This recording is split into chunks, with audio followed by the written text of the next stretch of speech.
Assalamualaikum warahmatullahi wabarakatuh. Bismillahirrahmanirrahim. Innal hamdalillah nahmaduhu wa nasta'inuhu wa nastaghfiruhu wa nastahdihi wa natubu ilayh wa na'udzu billahi min shururi anfusina wa min sayyiati a'malina. Man yahdihillahu fala mudilla lahu wa man yudlil fala hadiya lahu. Wa asyhadu an la ilaha illallah wahdahu la syarika lahu wa asyhadu anna Muhammadan 'abduhu wa rasuluh. Amma ba'd. Alhamdulillah rabbil alamin. Syukur kepada Allah Subhanahu wa taala. Allah Subhanahu wa taala masih berikan kita kesempatan untuk sama-sama hadir dalam majlis ilmu. Untuk permulaannya, jazakumullahu khairan wa barakallahu fikum kepada pihak ilmusalaf.com kerana memberikan kita kesempatan untuk sama-sama berbincang berkenaan tentang isu yang tengah hangat dibincangkan di kalangan masyarakat Malaysia pada hari ini, iaitu isu berkenaan tentang jihad. Pihak ilmusalaf.com telah menjemput beberapa orang ahli panel untuk mengulas beberapa persoalan yang ingin ditimbulkan, diperbincangkan. Antaranya adalah Al-Fadil Ustaz Dr. Fadlan Muhammad Uthman dan Al-Fadil Ustaz Idris bin Sulaiman hafizahumullah. Hadirin mati Allah Subhanahu wa taala, ada beberapa perkara yang kita nak bincangkan pada hari ini insya-Allah. Antaranya berkenaan tentang konsep jihad di dalam Islam. Ustaz, mungkin ada beberapa perkara yang kita boleh persoalkan dan mohon respon dan mungkin ulasan daripada ustaz-ustaz berkenaan tentang isu-isu ini insya-Allah. Antara yang pertama Ustaz, persoalannya adalah fenomena hari ini. Kadang mereka mengatakan jihad dalam Islam semata-mata bila mana mereka pergi berperang tanpa persediaan, tanpa mengetahui asal usul sebenarnya konsep jihad dalam Islam sebenarnya. Dan kadang mereka beranggapan bahawa cukup sekadar bertawakal, tidak perlu risau dari sudut persediaan, dari sudut apa memahami sebenarnya jihad dalam Islam itu, sehingga menyebabkan mereka memahami dengan pemahaman yang tidak benar dan menyelesaikan dengan pemahaman Ahlus Sunnah wal Jamaah. Mohon Ustaz ulas. Bismillahirrahmanirrahim. Innal hamdalillah nahmaduhu wa nasta'inuhu wa nastaghfiruh wa na'udzu billahi min shururi anfusina wa min sayyiati a'malina. May yahdihillahu fala mudilla lahu wa may yudlil fala hadiya lahu. Wa asyhadu an la ilaha illallah wahdahu la syarika lahu wa asyhadu anna Muhammadan 'abduhu wa rasuluhu. Amma ba'd. Apabila kita berbincang tentang jihad dan kita mengatakan bahawa di dalam jihad perkara yang perlu diutamakan adalah tawakal dan berserah diri kepada Allah Subhanahu Wa Taala. Ungkapan ataupun pendapat yang sebegini hakikatnya agak keliru, ya. Mereka mengutamakan prinsip yang kita tak nafikan kepentingannya, iaitu tawakal, berserah diri kepada Allah Subhanahu Wa Taala. Tetapi dalam masa yang sama mereka seolah-olah menafikan tuntutan agama, supaya setiap seorang itu apabila mereka ingin melakukan sesuatu, ya, syarak menuntut supaya dia mengambil sebab musabab, ya. Kerana ini adalah ketetapan Allah atau apa yang disebutkan sebagai as-sunan al-kauniyah, di mana Allah Subhanahu Wa Taala, seperti mana yang kita lihat, Allah mentakdirkan sesuatu itu dengan sebab musababnya. Dengan erti kata, kalau kita lapar, ya, ketetapan Allah adalah kita perlu makan untuk kita merasa kenyang, ya. Kalau kita sakit, ya, misalnya kita, ya, perlu mendapatkan rawatannya, ya, untuk kita kembali sembuh. Maka kembali kepada jihad, kita mengatakan bahawa, ya, dalam masa sama kita tawakal, tetapi jangan lupa kita perlu kepada persediaan, ya. Seperti mana firman Allah, fa idza azamta ya fatawakkal 'ala Allah. Ya, maka perlu ada keazaman, ya, perlu ada usaha dan ikhtiar, ya, dalam kita nak melaksanakan sesuatu. Lebih-lebih lagi di dalam hal yang membabitkan tentang jihad, ya, di mana di situ kita akan mempertaruhkan perkara yang paling besar dan paling bernilai di sisi kita, iaitu nyawa kita. Maka masakan kita boleh mengatakan bahawa di dalam jihad tidak perlu persediaan, tidak perlu perancangan. Sebaliknya kita hanya mengutamakan tawakal semata-mata, ya. Bahkan Allah Subhanahu Wa Taala di dalam firman-Nya, ya, mengatakan bahawa in tansurullah yansurukum. Di situ Allah menetapkan syarat untuk kita memperoleh kejayaan serta kemenangan. Allah mensyaratkan supaya kita, ya, in tansurullah, sekiranya kamu memenangkan Allah. Maknanya sekiranya kamu, ya, memenangkan agama Allah, yakni melaksanakan suruhan-suruhan agama dan menjauhi larangan-larangan agama, ya. Allah mensyaratkan hal ini, ya, untuk kita menegakkan agamanya. Hanya apabila kita menegakkan agamanya, barulah Allah menjanjikan kemenangannya, ya. Dengan erti kata, sekiranya kita tidak melaksanakan syarat persediaan itu, hakikatnya kita tidak melaksanakan apa yang disuruh, apa yang diperintahkan oleh syarak untuk kita ikhtiar, ya, dan berusaha. Maka itu adalah satu kesalahan daripada sudut syarak, ya, dan daripada sudut akal juga, akal yang sihat, ya. Masakan kita boleh mengharapkan sesuatu tanpa kita melakukan apa juga usaha dan ikhtiar, ya, maka itu adalah satu kesilapan, ya, di dalam masalah ini. Wallahu a'lam. Okey Ustaz, persoalan yang seterusnya adalah berkaitan tentang apa yang berlaku di negara kita. Dia berkaitan dengan apa yang sering dibincangkan di antara masyarakat kita sebenarnya. Kadang-kadang mereka mengatakan satu pihak yang berlaku, dan isu-isu yang berlaku antaranya adalah perang antara negara dan negara. Kadang-kadang ada yang mengatakan ini adalah jihad. Bahkan terdapat di sana perkataan mengatakan ini bukan jihad, tetapi ini adalah gerakan militan. Timbul persoalan, Ustaz, apakah sebenarnya jihad itu sebenarnya, dan apakah dia gerakan militan? Mohon penjelasan Ustaz berkenaan tentang perkara ini menurut pandangan ahli sunnah. Jazakallahu khair. Bismillah, alhamdulillah, wassalatu wassalamu ala rasulillah, amma ba'd. Terima kasih kepada saudara yang bertanya berkenaan dengan jihad dan juga gerakan militan. Tuan-tuan dan puan-puan, bila kita ingin mengetahui tentang sesuatu perkara dalam Islam, kita perlu melihat kepada definisi perkataan yang digunakan. Itulah yang sering dinyatakan oleh para ulama kita, definisi dari sudut bahasa Arab dan juga definisi dari sudut penggunaan dalam agama. Kalau kita perhatikan, kita akan mampu merumuskan bahawa jihad dari sudut bahasa Arab membawa maksud usaha yang diperah oleh seseorang individu, okey, khususnya usaha yang berkaitan dengan memerangi musuh. Okey, jadi boleh kita rumuskan usaha yang bersungguh-sungguh itu adalah jihad. Okey, usaha yang bersungguh-sungguh untuk memerangi musuh itu adalah jihad dalam bahasa Arab.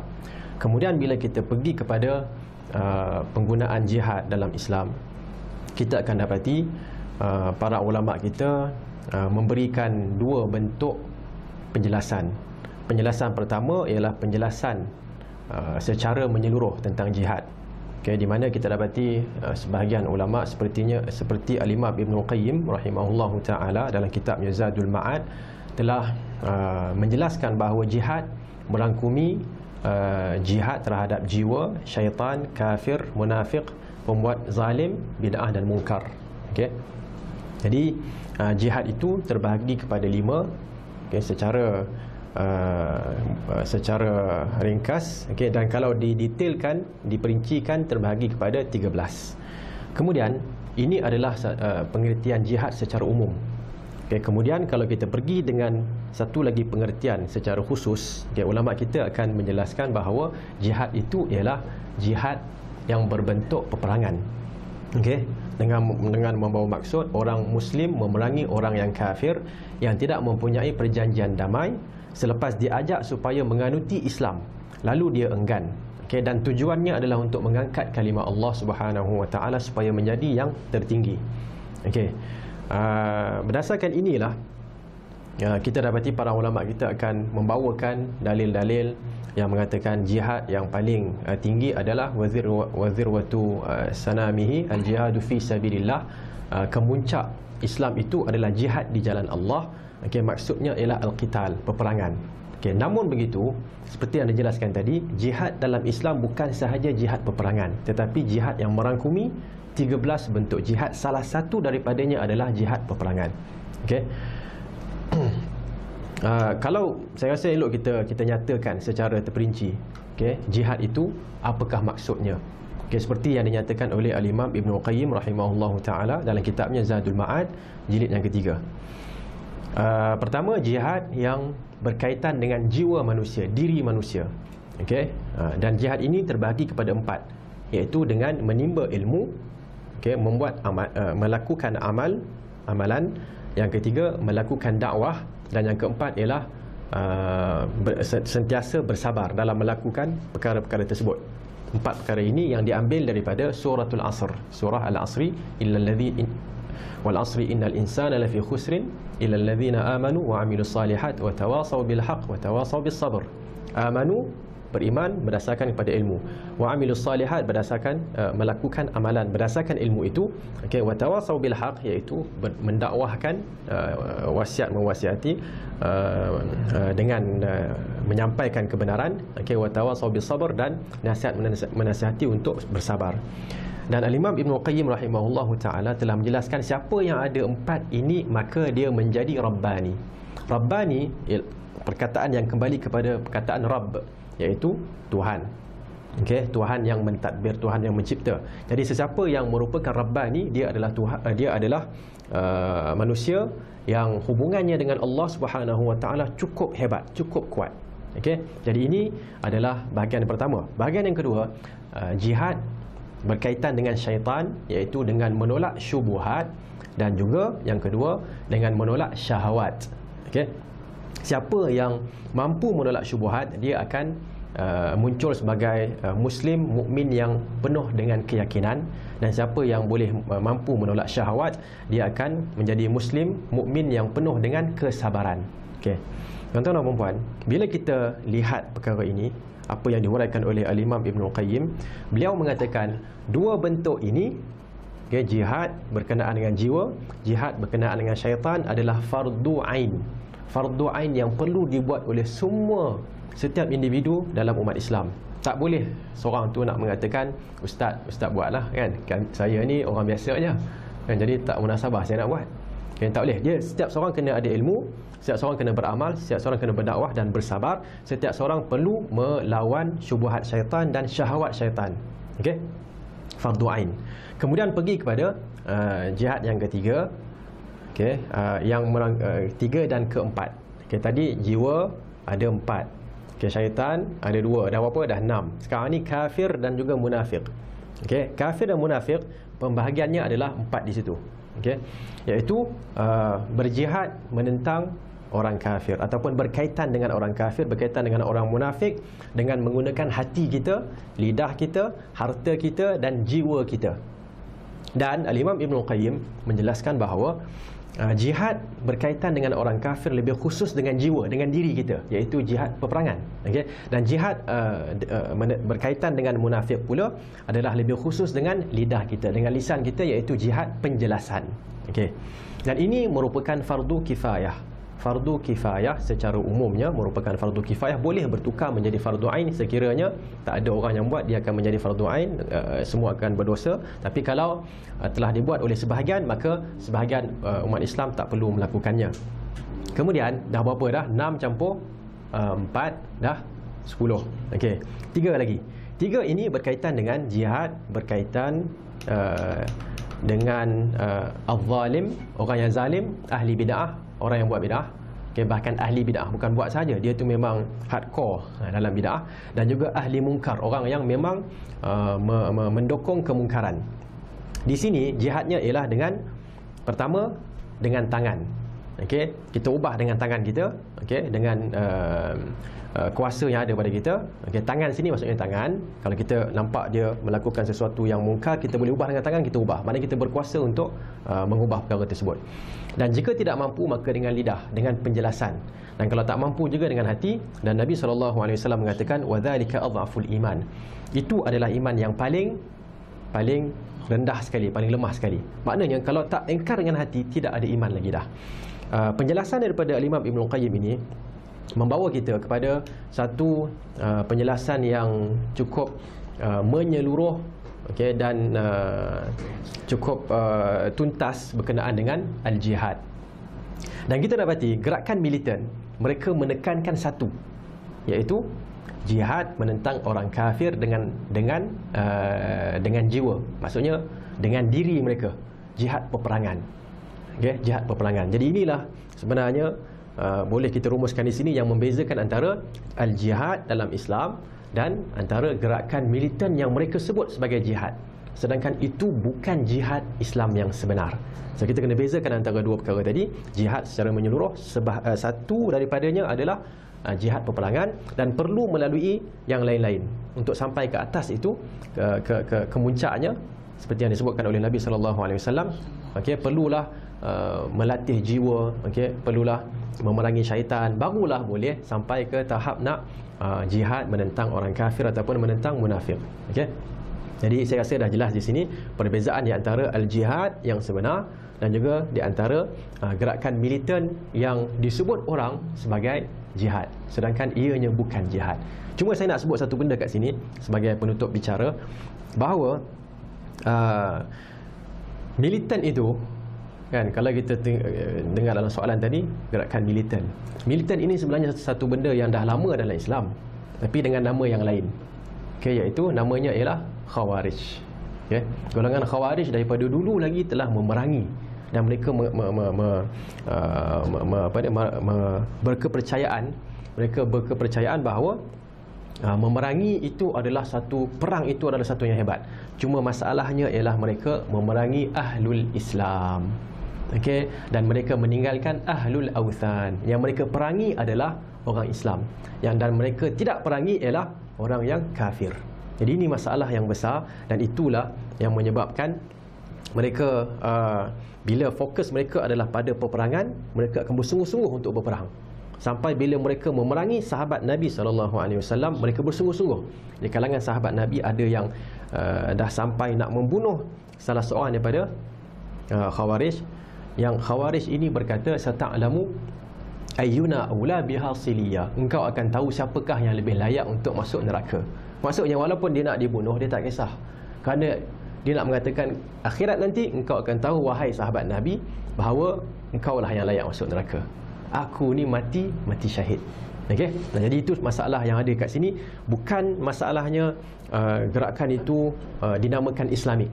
Bukan masalahnya gerakan itu dipakai oleh pemakaian yang berbentuk Islamik. Ada janggut macam janggut saya ni kan, ada serban dan sebagainya, ada nampak apa dia kekuatan dalam pergerakan. Bukan itu, tetapi adakah menepati ataupun tidak manhaj Rasulullah dan juga manhaj para sahabat, seperti yang dijelaskan oleh Al-Imam Ibn Qayyim khusus berkenaan dengan jihad. Wallahu ta'ala a'lam. Persoalan seterusnya, Ustaz, apabila berlakunya sesuatu peperangan sebagai contoh, ya, kadang ada yang mengatakan saya perlu berjihad sekarang, disebabkan mereka memiliki semangat yang kuat untuk pergi jihad, dan mereka berpandangan bahawa itu adalah jihad yang sebenar tanpa melalui syarat-syarat yang ditetapkan dalam Islam. Adakah mereka, Ustaz, tindakan mereka adakah benar? Pergi sahaja tanpa persediaan ataupun tanpa syarat-syarat yang, tanpa mengikuti syarat-syarat yang ditetapkan oleh Islam. Mohon penjelasan, Ustaz. Bismillah wassalatu wassalamu ala Rasulillah. Amma ba'd. persoalan tentang mereka yang berkobar-kobar untuk nak melaksanakan jihad, sehingga mereka semangat mereka menyebabkan mereka terus ingin bergerak dan ingin terus turun ke medan pertempuran. Persoalan adakah perlu mendapat izin pemerintah ataupun tidak. Menjawab persoalan ini, kita harus sedar bahawa tentang pembahagian jihad itu, seperti mana para ulama mereka membahagikan jihad itu kepada dua, jihad pertahanan dan jihad menyerang. Maka kedua bentuk jihad ini kita perlu jelas. Adakah jihad yang ingin ditempuh itu pertahanan atau adakah ia jihad menyerang? Maka para ulama di dalam masalah jihad menyerang, mereka telah menetapkan syarat-syarat yang perlu ada untuk membolehkan seseorang itu turut serta di dalam jihad menyerang itu. Maka syarat yang pertama, seperti yang para ulama sebutkan, mereka mengatakan bahawa yang pertama perlu adanya persediaan. Persediaan dari segi ketenteraan, dan juga persediaan daripada sudut persenjataan, ketenteraan dan juga persenjataan. Seperti mana firman Allah, wa'iddu lahum mastata'tum min quwwah. Itu syarat yang pertama. Syarat yang kedua, para ulama mengatakan bahawa perlu dengan izin pemerintah, di dalam masalah jihad menyerang. Kenapa begitu? Kenapa perlu izin pemerintah? Ini kerana kalau kita lihat, jihad ini adalah satu ibadah yang tidak boleh dilakukan secara membabi buta, tanpa sebarang perancangan dan tanpa sebarang persiapan, sama sekali tidak. Sebaliknya, jihad itu adalah satu ibadah yang disyariatkan di dalam Islam dalam bentuk yang cukup tersusun, dan cukup berstrategi, lebih-lebih lagi di dalam jihad menyerang. Maka perlu dengan izin pemerintah. Hal ini seperti mana yang disebutkan dalam hadis Bukhari dan Muslim, di mana Nabi SAW bersabda, man ata'ani faqad ata'a Allah, wa man asani faqad asa Allah, wa man yuti'il amir faqad ata'ani, wa man ya'sil amir faqad asani, wa innamal imamu junnah yuqatalu min wara'ih wa yuttaqa bih. Barang siapa mentaatiku, dia telah mentaati Allah. Barang siapa derhaka terhadapku, dia telah derhaka terhadap Allah. Dan barang siapa taat kepada pemerintah, dia telah taat kepadaku. Barang siapa derhaka terhadap pemerintah, dia telah derhaka terhadapku. Lalu Nabi mengatakan, sesungguhnya pemerintah adalah perisai untuk berjuang di belakangnya. Yuqatalu min wara'ih, untuk berjuang di belakangnya, dan berlindung dengannya. Dapat kita faham daripada hadis tadi tentang bagaimana isyaratnya cukup jelas bahawa pemerintah itu apa peranannya. Antara peranan besar yang dimainkan oleh pemerintah itu adalah di dalam jihad, di mana rakyat jelata di sesebuah negara yang ingin berjihad, mereka perlu bersama-sama dengan pemerintah dalam hal ini. Baru akan ada perancangan, baru akan ada strategi, baru akan ada kekuatan, dan baru ada kebersamaan di bawah pemimpin pemerintah. Saya kira bahawa hal ini cukup jelas. Kerana tanpa pemerintah, maka akhirnya kita dipimpin oleh siapa? Maka akhirnya pergerakan jihad itu tidak akan tersusun, tidak akan teratur dan sebagainya. Maka dalam syarat yang ketiga, yang seterusnya, para ulama mengatakan bahawa perlu ada panji. Maknanya perlu ada bala tentera yang tersusun.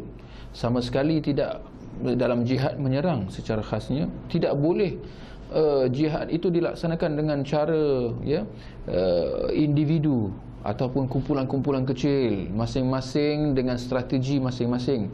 Hal ini jelas membahayakan. Bahkan berkemungkinan besar akhirnya kumpulan-kumpulan kecil ini terdapat kemungkinan mereka akan berperang sesama mereka, kerana sudah tidak kenal siapa mana kawan, mana musuh.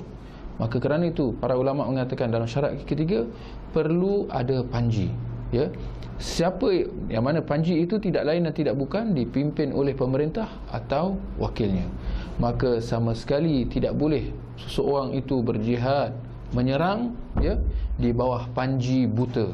Panji buta maknanya seperti mana dalam hadis Nabi mengatakan tahta rayatin ummiyah, maknanya panji yang tidak diketahui siapa ketuanya, ya, yang tidak dilantik oleh pemerintah dan tidak diketahui latar belakangnya, ya. Syarat yang keempat, izin orang tua.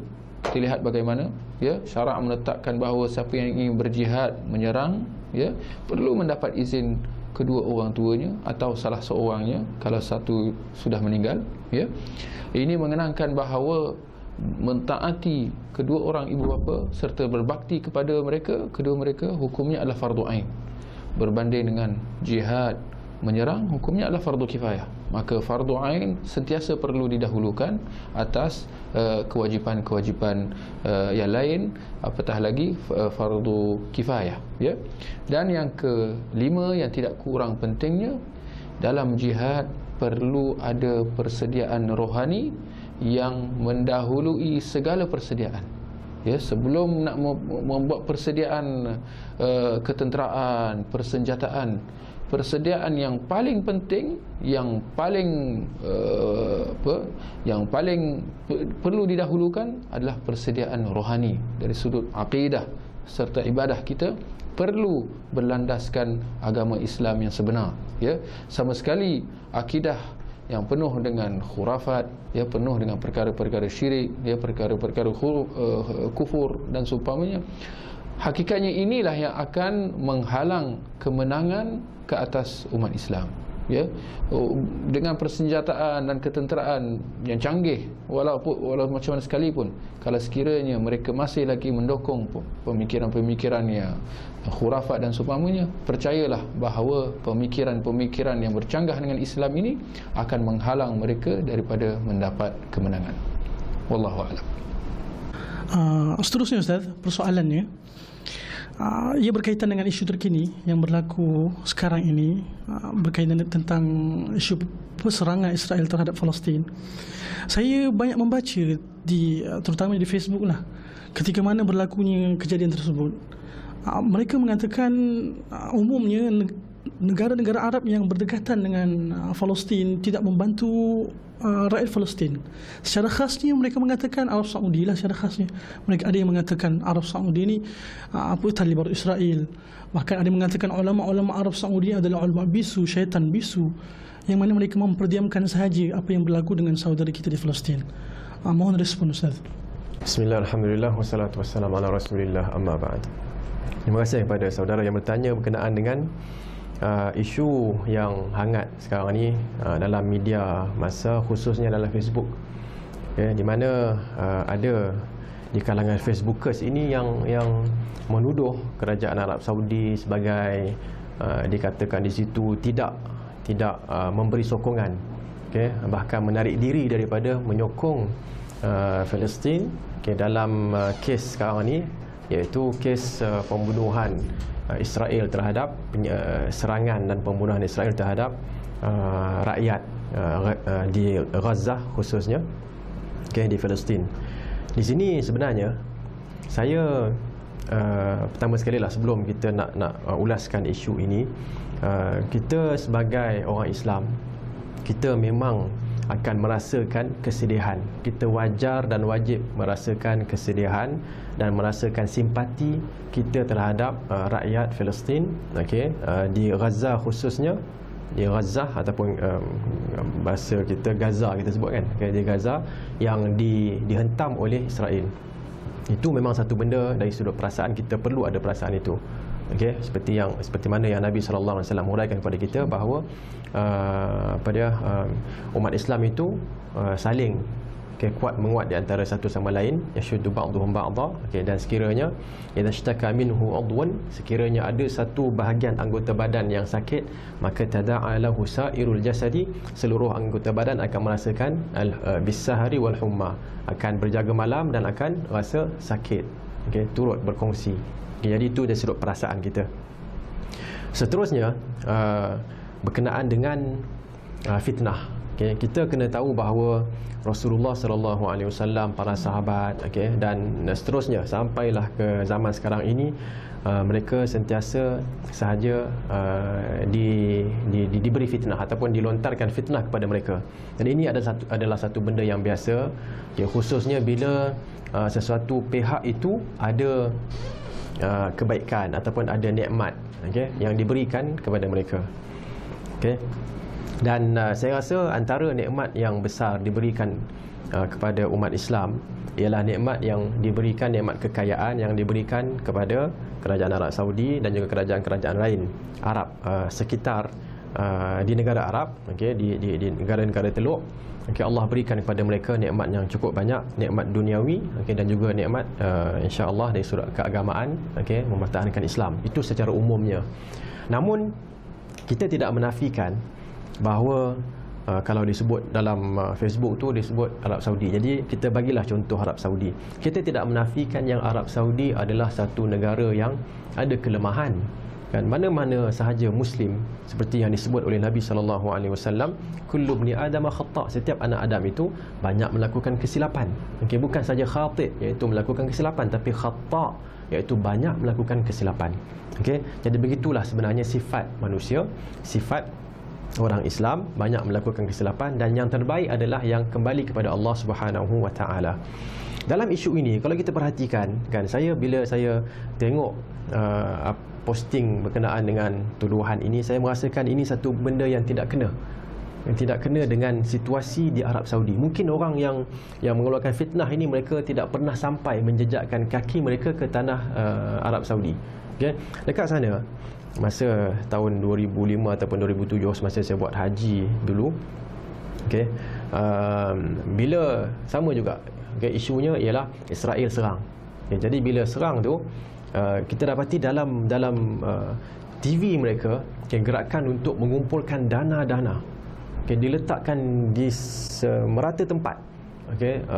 Bukan sahaja diletakkan di luar, tak ada iklan dalam TV, tapi dia iklankan dalam TV, dan diberikan galakan untuk memberikan nafkah dan memberikan bantuan, sumbangan kepada rakyat yang ditindas, sahabat-sahabat mereka, ikhwah kita, saudara-saudara kita yang ditindas di sana. Dan ini adalah satu benda yang berulang. Dan kerajaan Arab Saudi, rakyatnya dan pemimpinnya, kita dapati daripada portal-portal akhbar di sana kan, kita dapati mereka itu memberikan sokongan. Antaranya ialah satu berita kan, yang saya letakkan dalam Facebook saya sendiri. Ini bukan nak promote Facebook saya, tapi nak ceritakan bagaimana orang yang menyebarkan tuduhan itu, mereka tidak, sama ada tak pernah sampai sana, ataupun saya letak yang kedua, ataupun tak faham bahasa Arab. Portal ni dalam bahasa Arab kan, dikatakan di sini bahawa wajjaha khadimul haramain syarifain al-Malik Abdullah bin Abdul Aziz Ali Saud bitaqdim 200 million rial, 200 juta rial lil hilalil ahmar al-Filistini, untuk bulan sabit merah Filistin, di mana? Di Gaza. Jadi ini satu benda yang 200 juta dihantarkan ke sana untuk perubatan. Jadi ini antara benda yang mereka mampu buat. Bila ada sahaja serangan, mereka akan bantu. Ada serangan, mereka akan bantu. Dan sebelum itu ada juga satu lagi dalam akhbar mereka juga yang berkaitan dengan rakyat Arab Saudi, antara yang benar-benar berusaha untuk nak memberi nafkah, 53.3 juta dolar Amerika diberikan kepada penduduk Palestin di Gaza sebagai bantuan awal kepada mangsa-mangsa terbaru serangan Zionis Yahudi. Kita boleh ambil daripada akhbar-akhbar di sana, akhbar-akhbar di Arab Saudi dan juga di negara-negara Teluk. Jadi secara ringkasnya kat sini, kita kalau nak keluarkan sesuatu tuduhan, memang senang sahaja kerana lidah kita tak ada tulang. Dan tangan kita yang ada tulang ni pun dia ada sendi, jadi senang nak gerak tu senang. Kalau dia macam ni tangan kita nak tekan susah sikit kan, tapi kalau dengan sendi itu kita nak tekan senang. Jadi harapan kita ialah kalau kita benar-benar ingin berpegang dengan agama Islam, kita perlu sentiasa menilai setiap yang kita nak sebutkan, okey, adakah itu fitnah ataupun tidak. Kalau kita merasakan itu fitnah, jangan sebarkan fitnah itu.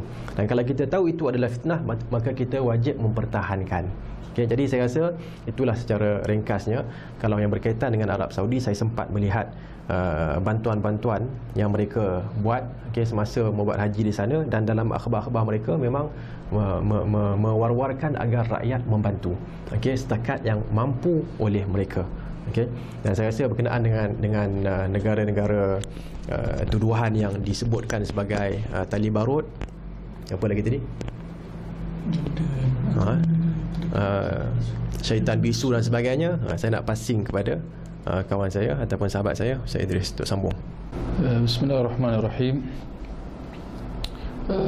Saya kira bahawa tuduhan-tuduhan ini dia sama ada mereka yang melemparkan tuduhan ini mereka sedar ataupun tidak, ya, dia sangat berniat jahat.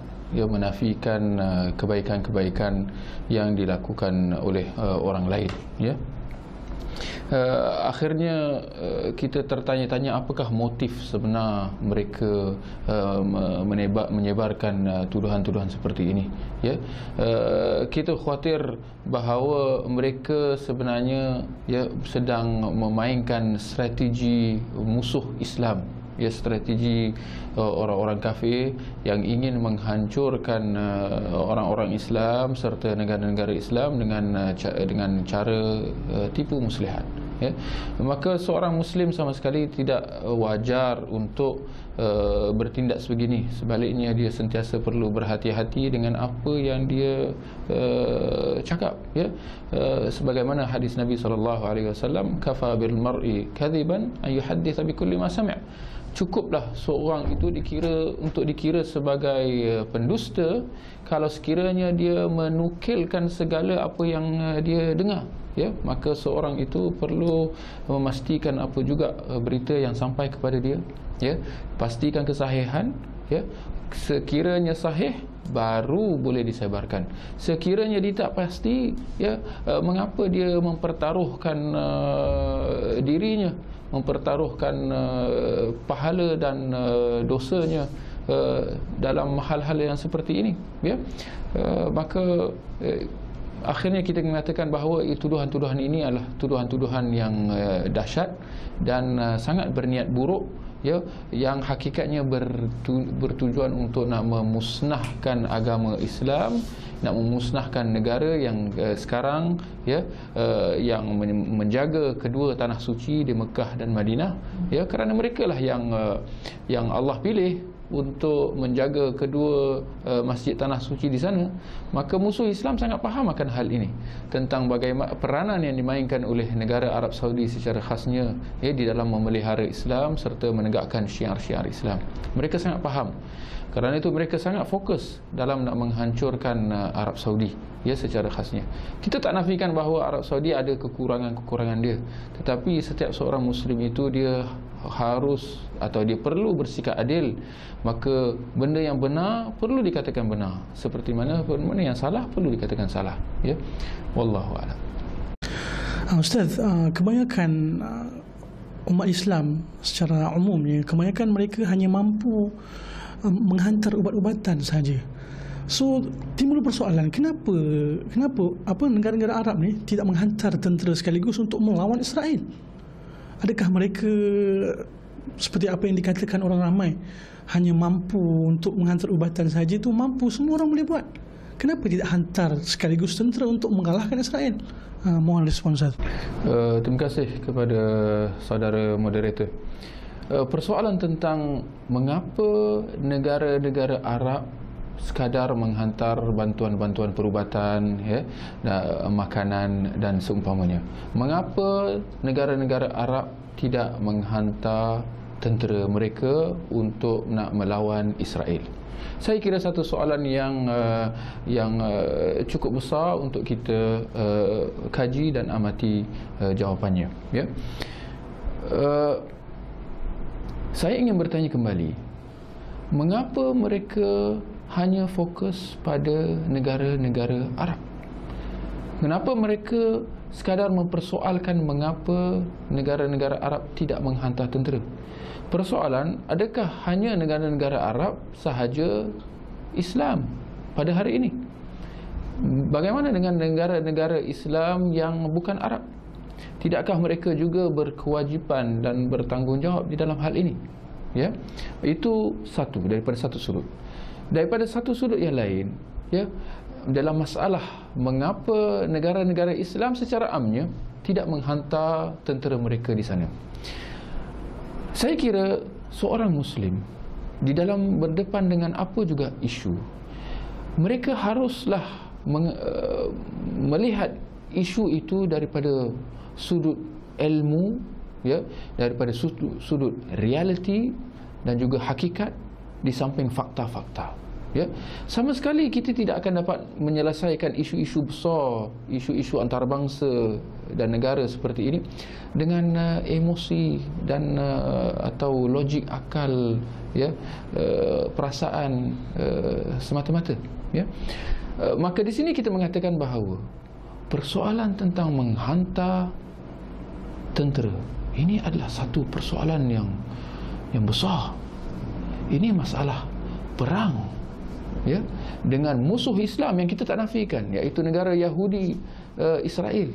Musuh Islam, musuh semua orang Islam, ya. Tetapi persoalan yang sepatutnya kita tanya, adakah kita sudah bersedia untuk nak berdepan dengan negara Yahudi Israel? Sudahkah kita bersedia untuk berdepan dengan mereka? Jangan kita lupa, ini adalah hakikat. Mereka sudah maju di dalam ketenteraan serta persenjataan yang berbagai-bagai. Bahkan realiti yang tak ada siapa dapat nafikan, bahawa senjata-senjata berat semuanya, bukan kebanyakan, kesemuanya pada hari ini diimport daripada negara-negara kafir. Ini fakta. Tidak ada mana-mana negara pada hari ini yang mengeluarkan senjata-senjata berat, senjata-senjata canggih, pesawat-pesawat tempur, apatah lagi bom-bom atom atau apa nuklear dan sebagainya. Tidak ada mana-mana negara negara Islam yang mampu mengeluarkannya pada hari ini. Ini adalah satu yang menduka cita, kan. Kita bukan nak memperlekeh, tetapi ini adalah satu yang menduka cita, kan, dan ia adalah satu hakikat. Maka ini persoalan yang perlu kita jawab. Adakah negara Islam bersedia? Sama sekali kita akan mengundang malapetaka kalau sekiranya kita terburu-buru di dalam hal ini dan kita melancarkan serangan tanpa kita mempunyai persediaan. Akibatnya kita akan menanggung kemusnahan yang cukup besar pada pihak kita, bukan mereka. Kerana mereka ada persenjataan-persenjataan untuk mereka nak mempertahankan diri. Persoalannya, adakah kita mempunyai persenjataan yang perlu untuk kita mempertahankan diri? Maka saya kira jawapannya sudah dapat kita bayangkan. Daripada sudut yang lain, apabila kita membincangkan tentang mengapa negara-negara Islam, kenapa pemerintah Islam tidak menghantar tentera-tentera mereka untuk berperang di sana, kita mengatakan bahawa di dalam perang, yang berperang bukan hanya pemerintah-pemerintah, tetapi yang menjadi anggota-anggota tentera di dalam satu bala tentera itu adalah rakyat negara-negara Islam itu sendiri. Maka persoalan yang kita kena jawab, adakah kita sebagai individu, sudahkah kita bersedia untuk nak menyertai bala tentera yang ingin dihantar untuk menentang orang-orang kafir itu? Ini adalah satu hakikat yang perlu kita insafi. Ya. Jangan kita hanya bersemangat, pandai bercakap, pandai nak mencari kesalahan-kesalahan orang, tetapi akhirnya kita lupa diri kita sendiri. Adakah kita tergolong di kalangan mereka yang bangun untuk mengerjakan subuh? Adakah kita tergolong di kalangan mereka yang bangun mengerjakan kewajipan solat subuh secara berjemaah di masjid atau di surau? Itulah satu kewajipan. Maka sekiranya kewajipan asas ini kita belum mampu nak melaksanakan, kewajipan dalam keadaan kita bermukim ataupun musafir, dalam keadaan kita sehat ataupun sakit, dalam apa juga keadaan, kita tetap perlu melaksanakan kewajipan solat ini, pun kita masih belum mampu untuk melaksanakannya seperti mana yang sepatutnya, kita masih tidak dapat nak menguatkan diri untuk kita nak bangun tidur, musuh syaitan, musuh nafsu, kita tidak dapat nak mengalahkannya, maka jangan kita soal tentang kita nak mengalahkan musuh Yahudi Israel. Maka ini adalah satu yang perlu kita muhasabah dan perlu kita insafi secara jujur. Wallahu a'lam. Alhamdulillah Ustaz, berdasarkan apa yang kita bincangkan berkenaan tentang persoalan-persoalan tadi, seterusnya mungkin apakah solusi yang boleh kita sarankan kepada umat Islam berkenaan tentang apa yang berlaku pada hari ini, Ustaz? Mohon respon, Ustaz. Alhamdulillah wassalatu wassalamu ala Rasulillah, amma ba'd. Saya kira persoalan yang diajukan tadi oleh sahabat saya ialah berkenaan dengan apabila seseorang itu ataupun satu masyarakat itu berada di satu tempat yang mereka ditindas, okey, ada musuh yang memerangi mereka ataupun merampas tempat mereka dan mereka ditindas, dizalimi, dan mereka tidak mampu pula untuk mempertahankan tanah air mereka. Ringkasnya, tanah air mereka telah pun dirampas. Jadi apakah solusi yang ada untuk mereka? Perbincangan ini sebenarnya satu perbincangan yang besar, kan? Para ulama kita telah menjelaskan pada awal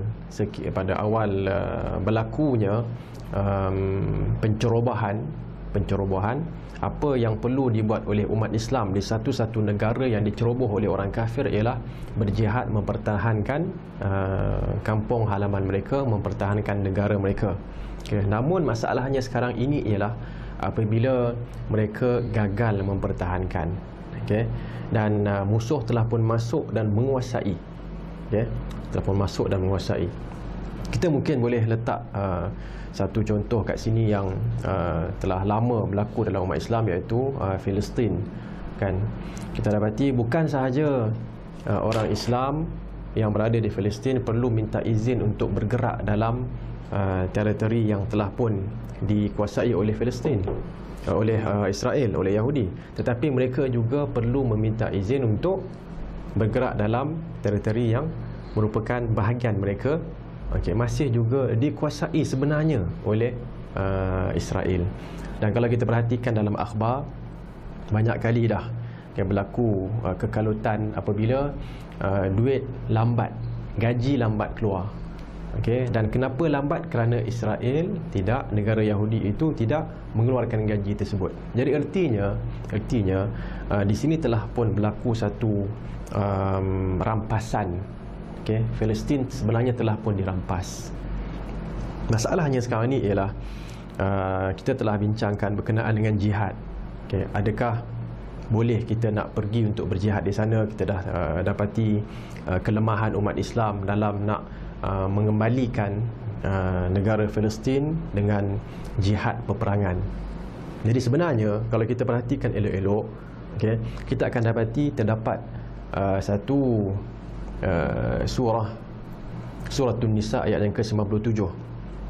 Allah Azza wa Jalla telah mengatakan, Innal ladzina tawaffahumul malaikatu zalimi anfusihim qalu fima kuntum qalu kunna mustad'afina fil ard qalu alam takun ardullahi wasi'atan fatuhajiru fiha faulaika ma'wahum jahannam wasa'at masira.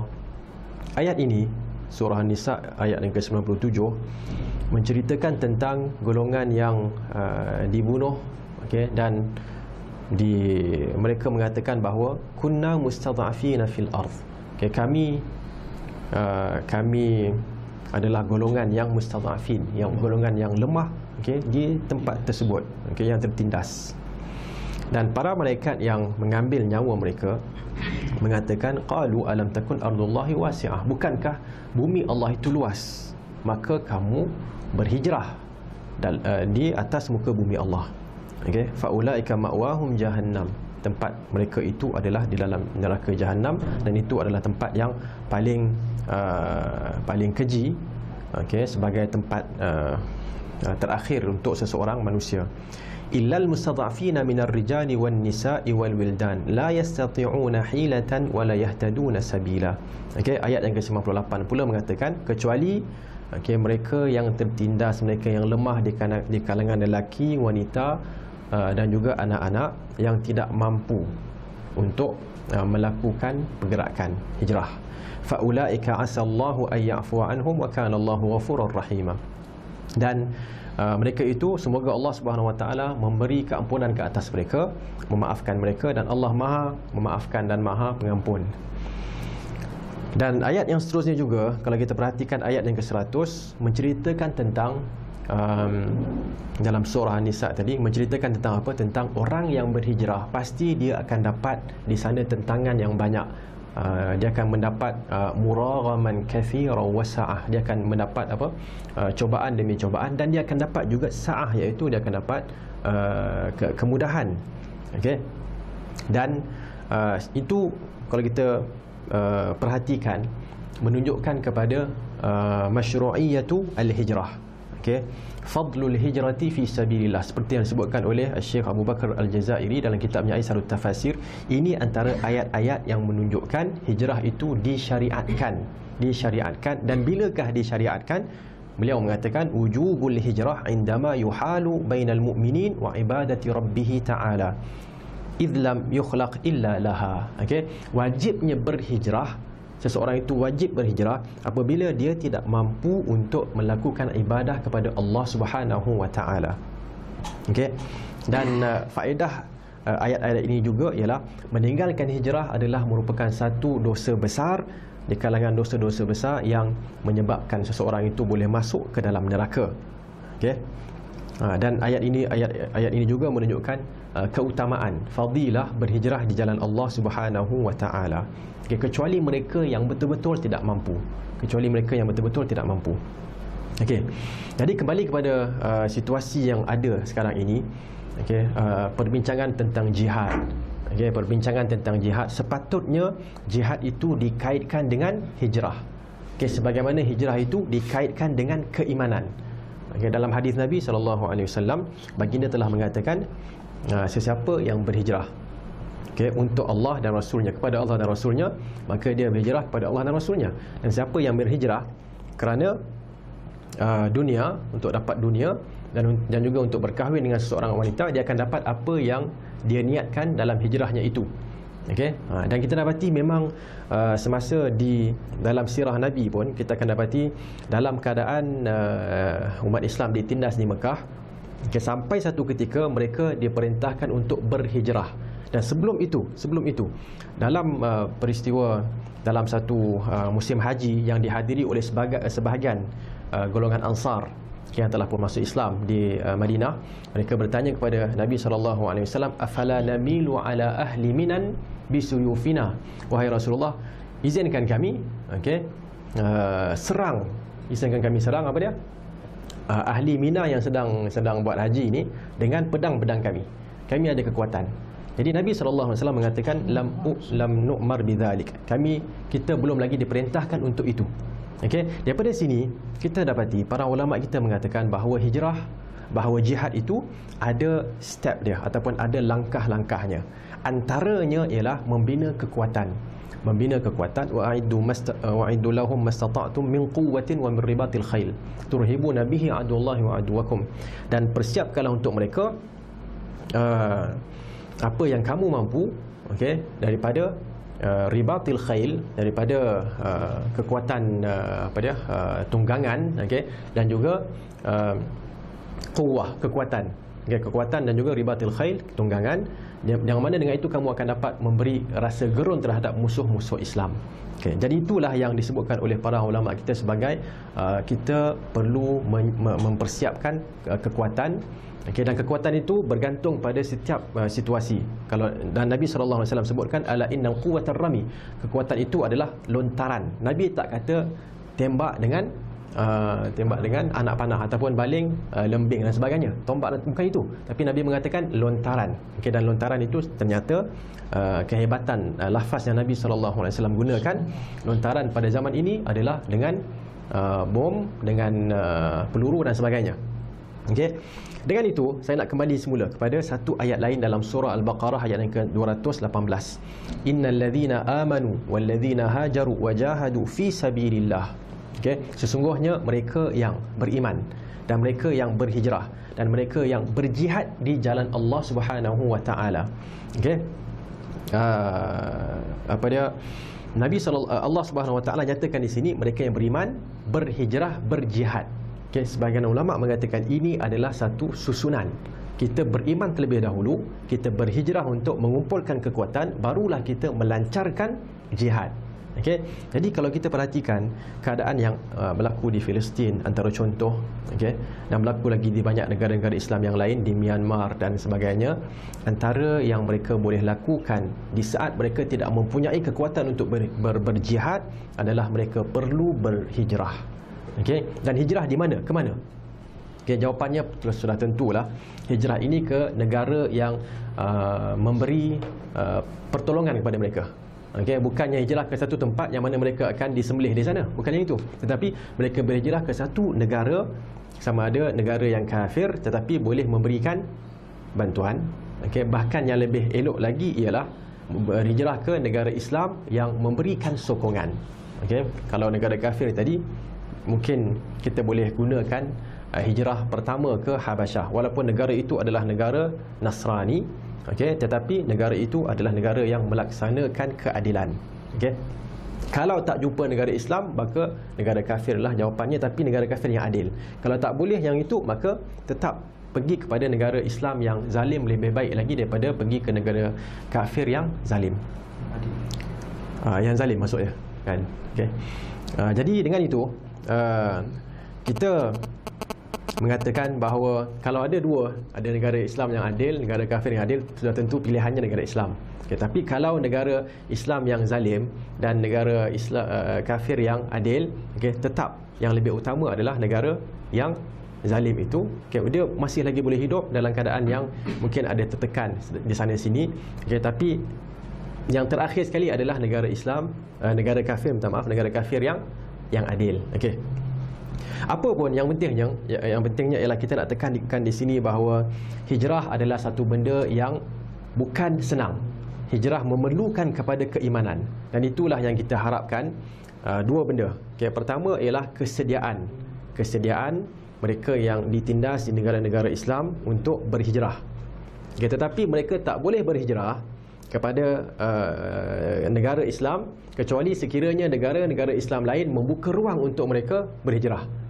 Jadi itulah harapan kita supaya negara-negara Islam membuka ruang kembali. Okey, kalau tak ada visa, buka kembali visa untuk mereka masuk dan diberikan sokongan, diberikan layanan yang baik, okey, kepada mereka yang perlu berhijrah. Okay? Dan saya rasa itulah antara solusi yang boleh dinyatakan di sini. Okay? Dan orang yang berhijrah bukan orang yang penakut. Orang yang berhijrah bukan orang yang penakut. Ini adalah satu syubhat pada saya, satu syubhat, satu kata-kata dusta. Okay? Kalau orang yang berhijrah itu adalah orang yang penakut, maka apakah yang perlu kita, apakah yang nak kita cakap kepada Nabi SAW, okay, yang mengarahkan para sahabat untuk berhijrah secara sembunyi? Adakah mereka takut? Okay? Adakah kita nak kata sahabat takut? Bukan. Itu sebenarnya adalah strategi. Kita kena bezakan antara perkataan dia ni penakut dengan dia ini sistematik. Dia ini orang yang berstrategi. Okay? Jadi biasalah kadang-kadang orang buat, memang banyak akan berlaku, kita buat yang baik, orang akan tuduh kita buat benda yang tidak baik. Antaranya ialah hijrah.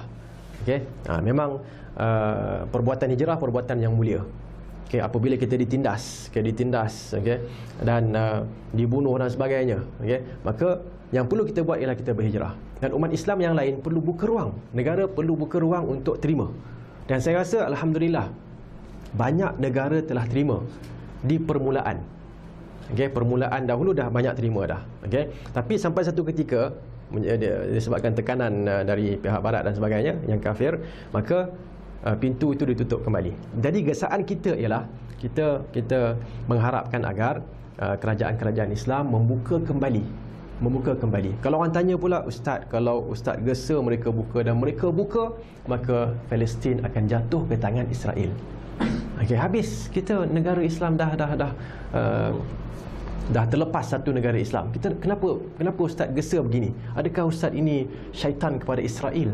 Kan? Jadi saya nak mengatakan di sini bahawa apa yang kita nyatakan ialah apa yang para ulama kita nyatakan, innallazina amanu wallazina hajaru wajahadu fi sabilillah. Okey, mereka yang beriman, mereka yang berhijrah dan mereka yang berjihad. Levelnya begitu. Okey, dalam surah Baqarah ayat yang ke-218 kan levelnya begitu. Jadi iman, berhijrah, barulah berjihad. Okay, kita mengatakan inilah strategi yang perlu ada pada kita. Masalahnya ialah kita tidak ada strategi. Okay, kita hanya menekankan kepada semangat dan kita lari daripada sunnah Nabi SAW. Okay, jadi ringkasnya ialah solusi yang paling hebat sekali yang ada pada masa ini adalah hijrah. Di mana bila sesuatu umat Islam itu di sesuatu tempat tidak mampu untuk mempertahankan agamanya, maka dia perlu berhijrah ke tempat lain, dan umat Islam di tempat lain perlu menerima mereka. Okey. Semoga Allah Subhanahu Wa Taala mempermudahkan mereka untuk berhijrah. Okey, dan semoga Allah Subhanahu Wa Taala mempermudahkan negara kita Malaysia dan juga negara-negara umat Islam yang lain untuk menjadi tuan rumah kepada hijrah ini. Okey, biarkan Israel diambil oleh mereka, tak ada masalah, biarkan diambil dulu.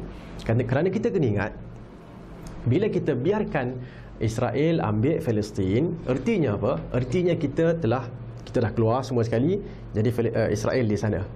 Kan, mereka sahaja. Dan di situ kita bina kekuatan, bukannya hijrah lepas tu tidur ramai-ramai, bukan kan? Hijrah dan bina kekuatan spiritual, bina kekuatan fizikal. Okey, di situlah baru boleh kalau kita perhatikan dalam Al-Quranul Karim, dinyatakan dalam suratul Isra, di awal suratul Isra, bahawa ini adalah salah satu daripada perkara yang akan dilakukan oleh golongan Bani Israel ataupun golongan Yahudi. Mereka akan membuat kerosakan, dan banyak hadis-hadis Nabi yang menunjukkan bagaimana umat Islam akan kembali memerangi orang Yahudi, sehingga batu dan pokok akan mengatakan, ya Muslim, hadza Yahudiyun wara'i, ta'ala faqtulhu. Wahai orang Islam, di belakang aku ini ada pokok, di belakang aku ni ada orang Yahudi, dan ada di belakang pokok ada orang Yahudi, di belakang batu ada orang Yahudi, datanglah dan bunuhlah dia, kecuali syajaratul gharqad, kecuali pokok orang Yahudi, iaitu pokok gharqad yang banyak ditanam kan sekarang ni di sana. Mereka percaya pada itu, jadi kita juga kena percaya. Okey, keluar, tinggalkan, tak ada masalah, biar, dan negara-negara Islam terima, dan di situ bina kekuatan. Selepas bina kekuatan, insya-Allah Allah Subhanahu Wa Taala akan bantu kita untuk mendapatkan kembali. Dan itu adalah janji Allah Subhanahu Wa Taala.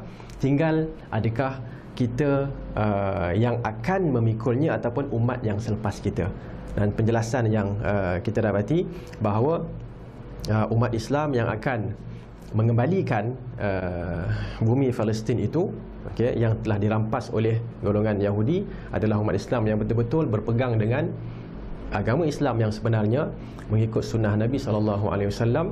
Okay, spiritual mereka tinggi, kerohanian mereka tinggi, dan juga praktikal serta fizikal mereka bertepatan dengan al-quwwah, okay, kekuatan yang digalakkan ataupun disarankan oleh Nabi SAW. Jadi ringkasnya ialah jangan risau kalau hijrah. Okay, orang kata kita dah berikan negara Palestin kepada Israel, ambillah, tak ada masalah, ambil. Tapi dengan lepas itu, itu adalah strategi yang pertama. Lepas itu kita bina kekuatan dan ambil kembali. Okay, wallahu ta'ala alam. Alhamdulillah. Mudah-mudahan apa yang kita bincangkan tadi bermanfaat untuk semua umat Islam, insya-Allah. Apa yang penting, seperti mana apa yang dikatakan oleh Imam Al-Bukhari, al-ilmu qabla al-qawl wal-amal. Setiap kena berilmu terlebih dahulu sebelum mengatakan sesuatu ataupun beramal dengan sesuatu perkara. Begitu juga dengan jihad. Hadirin mati Allah Subhanahu Wa Taala.